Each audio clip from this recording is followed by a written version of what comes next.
ध्येयं सदा परिभवघ्नं अभीष्टदोहं तीर्थास्पदं शिवविरञ्जिनुतं शरण्यं भृत्यार्थिहं प्रणतपालभवाब्धिपोतं वन्दे महापुरुष ते चरणारविन्दं वन्दे महापुरुष ते चरणारविन्दं।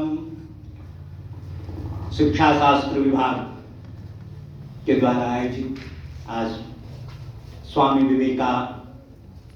विवेकानंद की जयंती के अवसर पर राष्ट्रीय युवा दिवस और प्रशासकीय आदेश से विकसित भारत 2047 के निमित्त यह कार्यक्रम आयोजित है। इस कार्यक्रम के हमारे मुख्य अतिथि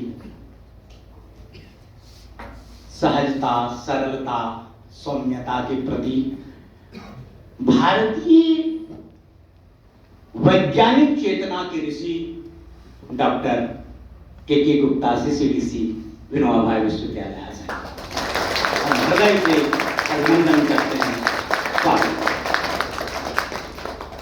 आज के इस कार्यक्रम की अध्यक्षता कर रहे सहज स्वरूप में हर जगह उपलब्ध, हर समय इस विभाग की को प्रेरित करने वाले, जीवन प्रदान करने वाले, मुरझाए हुए को खिलाने वाले, राष्ट्रीय स्तर की साहित्यिक चेतना को समेटे हुए हमारे निदेशक डॉक्टर कृष्ण कुमार गुप्ता हृदय से अभिनंदन करते हैं। उसी कड़ी में कवि, साहित्यकार और हिंदी के अध्यक्ष, हिंदी विभाग के अध्यक्ष और स्वरूप में तो माननीय सूर्योदय स्वरूप ही हैं डॉक्टर केदार सिंह, हम हृदय से अभिनंदन करते हैं।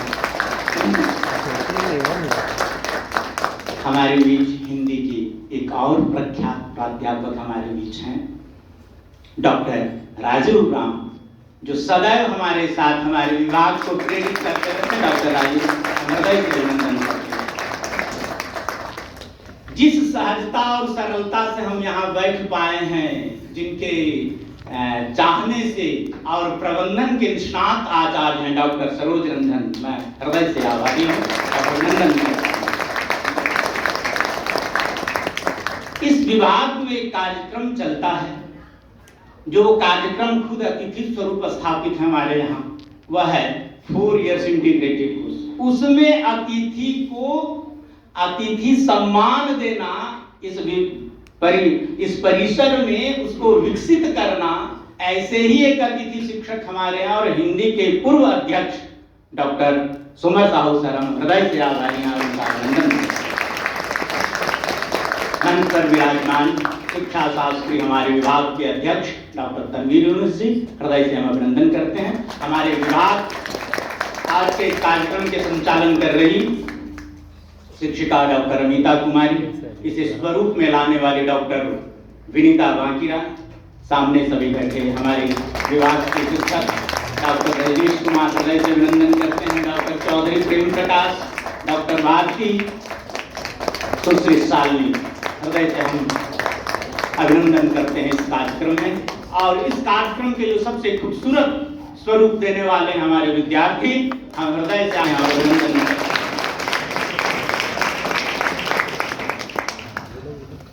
जिस विषय पर हम यहाँ आमंत्रित हैं वह है स्वामी विवेकानंद के जीवन दर्शन और शिक्षा। स्वामी विवेकानंद ने, मुझे विषय प्रवेश कराना है, बस इसी निमित्त मैटर सुनेंगे तो हम अपने विद्वान वक्ताओं से, जिन्होंने कहा कि भय से बाहर आना बहुत जरूरी है राष्ट्र के स्वास्थ्य। जिस समाज में भय व्याप्त रहेगा उसका उत्थान नहीं हो सकता। कैसा भय? जब अनीति स्वरूप जीवन हो जाएगा, जब नीतिपूर्ण जीवन नहीं रहेगा, राष्ट्रीय चेतना का समावेश नहीं रहेगा, तो जीवन भय से युक्त हो जाता है, जिसे दूर करने के लिए कह रहे हैं कि ऐसी शिक्षा व्यवस्था राष्ट्र को चाहिए। महाभारत का एक प्रसंग है, शांति प्रस्ताव लेकर कृष्ण गए दुर्योधन के पास और कहे देखो पांडव बड़ा संतोषी है, तुम इन्हें 5 गांव दे दो, नहीं लोग रह लेंगे उसी में। दुर्योधन बोला नहीं, शुचिअग्रम न विलास्यामि बिना युद्धेन कीशव, सुई के नोक के बराबर भी जमीन नहीं देंगे बिना युद्ध का। कृष्ण भगवान कहे कि ऐसा करो, क्या यह धर्म है जो तुम कह रहे हो? बोला कौन कहता है कि यह धर्म, हमें पता है यह धर्म नहीं, फिर भी नहीं देंगे। बोले ऐसा क्यों कर रहे हो? जब तुम्हें पता है कि यह धर्म नहीं है तो ऐसा क्यों नहीं कर रहे हो? बोले ऐसा ही हमको करने का मन करता है क्योंकि मेरा स्वभाव है। जानामि धर्मम न च मे प्रवृत्ति, जानामि अधर्मम न च मे निवृत्ति। मैं जानता हूं धर्म क्या है, लेकिन उसमें प्रवृत्ति नहीं है, और मैं जानता हूं कि अधर्म क्या है, उससे हमारी निवृत्ति नहीं है। फिर किस कारण से तुम ऐसा कर रहे हो? क्योंकि स्वभाव है। इसीलिए कहे कि शिक्षा से स्वभाव बदलना जरूरी है। इसीलिए स्वामी विवेकानंद ने अपनी शिक्षा में कहा कि प्रकृति बदल दो, ऐसी शिक्षा चाहिए, और बाहर से शिक्षा नहीं ला दी जा सकती है, ये थोपी नहीं जा सकती है, आत्म प्रस्फुटन से होगा। सिर्फ आपको वातावरण करने की जरूरत है, तैयार करने से, और यह तब होगा जब उन्होंने एक कठोपनिषद का वाक्य लिया जो पूरे विश्व में व्याप्त है तो वो कठोपनिषद, सब लोग कहते हैं विवेकानंद की कई बात नहीं, उन्होंने उठाया तो उपनिषद से, लेकिन इतने प्रभावशाली ढंग से कहा कि उत्तिष्ठा जागृत प्राप्य वरान्य बोधत, उठो जागो और तब तक नहीं रुको जब तक लक्ष्य की प्राप्ति नहीं हो जाए। इस भाव को पैदा करने के लिए ऐसी शिक्षा व्यवस्था होनी चाहिए जो इस तरह की प्रवृत्ति पैदा कर सके। ऐसे स्वामी विवेकानंद का विचार रहा और कहा कि भय मुक्त हो जाओ योगी की तरफ। कैसे भय मुक्त होगा? तो तुम्हारे जब परिवार बहुत संपन्न होंगे, जो परिवार से संपन्न होता है वो बड़ा भयमुक्त होता है। कैसा परिवार चाहिए भारतीयों को, इसके प्रति इंगित करते हुए उन्होंने कहा कि कैसा परिवार होगा जिससे आप बहुत ही समृद्ध होंगे और बड़ा भयमुक्त रहेंगे। धैर्यं यस्य पिता क्षमा च जननी शांतिश्चिरंगेहिनी सत्यं सुरनयं दया च भजनी भ्राता मनः संयम सय्या भूमि तलो दिशो पिवसनम ज्ञानामृतम भोजनम एते यस्य कुटुंबिनो कस्मात् भयं योगिनः। कैसा होगा? तो जिसका धैर्य जिसका पिता हो, क्षमा जिसकी मां हो, जीवन भर साथ देने वाली शांति के रूप में, पति है तो पत्नी और पत्नी है तो पति, ऐसा भाई हो, कैसा तो मन का संयम ऐसा भाई, दया हो ऐसी भगिनी हो, ऐसी बहन। इस तरह से जो संपन्न व्यक्ति होगा यही भय मुक्त हो सकता है। और ऐसी चेतना शिक्षा से अगर जागृत नहीं होती है तो बाहर से थोपी गई शिक्षा राष्ट्र के विकास के लिए आवश्यक नहीं हो सकता, और न उससे राष्ट्रीय चेतना जागृत होगी।